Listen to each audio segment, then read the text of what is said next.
Yeah, but then the disciples who are claiming to be eyewitnesses. Did they though? Yeah. Name one disciple that claimed to be an eyewitness. I think Luke is very clearly arguing that he interviewed eyewitnesses and he wrote this stuff down. But does he actually say he interviewed eyewitnesses? And was he an eyewitness himself?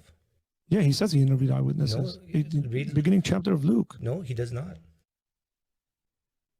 Would you go and talk to these people? Is it that unreasonable to say that he didn't talk to these people? That's very reasonable. But I'm just stating what the text says and doesn't say. And it doesn't say here. Now, you're implying that he did, but it actually doesn't say he did. That's fine. If you want verbatim him saying, I sat down and interviewed people, yeah, he doesn't say I sat down and interviewed people. So we're agreed on this. Now we have a situation where did Luke ever claim to be an eyewitness of Jesus' resurrection? No, I don't think Luke is an eyewitness of Jesus' resurrection. So now my question is there anyone in the New Testament other than Paul? I agree with Paul. I agree that Paul makes that claim. Is there anyone who says that they themselves, as an eyewitness, I saw the risen Jesus, like Paul said? Is there anyone other than Paul who says that in the New Testament? Well, I think considering if we're looking at Mark, then I think Mark being Peter's, let me actually pull up my Bible.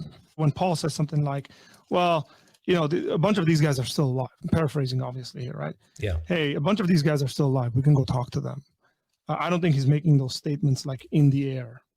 Yeah, but it generally means, hey, they're alive. In a way, they're his companions. In a way that, like, I know what you're talking about in 1 Corinthians 15, but for a guy like me, and I say, okay, who is he writing to?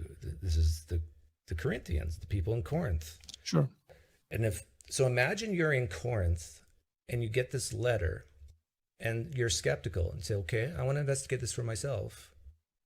You realize how much work it would be to actually go to Jerusalem from Corinth?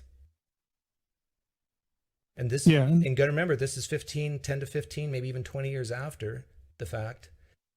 So now a lot of these people probably are dead. You got to get on a boat for, if you can afford it, to take time off work. You got to go all the way across, is it the Mediterranean? Then you got to get on a camel or walk for a few days. Then you got to get into Jerusalem, and then you got to try to find people who are actually there, who saw it with their own eyes, and ask them. Like, it's very easy for a guy like Paul to speak to the people in Corinth and say, hey, if you don't believe me, go. Sure. I mean, again, then what you're arguing for is that Paul is essentially lying. At the most. Well, yeah, I actually think that he might have had some type of vision and truly himself believed it was true, even though it was false. Correct, but then he doesn't say, well, I just had this vision. He's saying, hey, I had this vision, plus all these other people saw this. And then that aspect of it would be he's lying. Well, no, because other people could have had a similar vision to him. And even in 1 Corinthians 15, when he says that Jesus appeared to the 500, doesn't mention any names.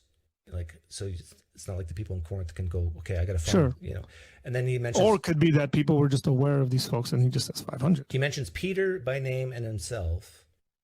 And so some people actually believe that Christianity was started by Peter and Paul. Yeah.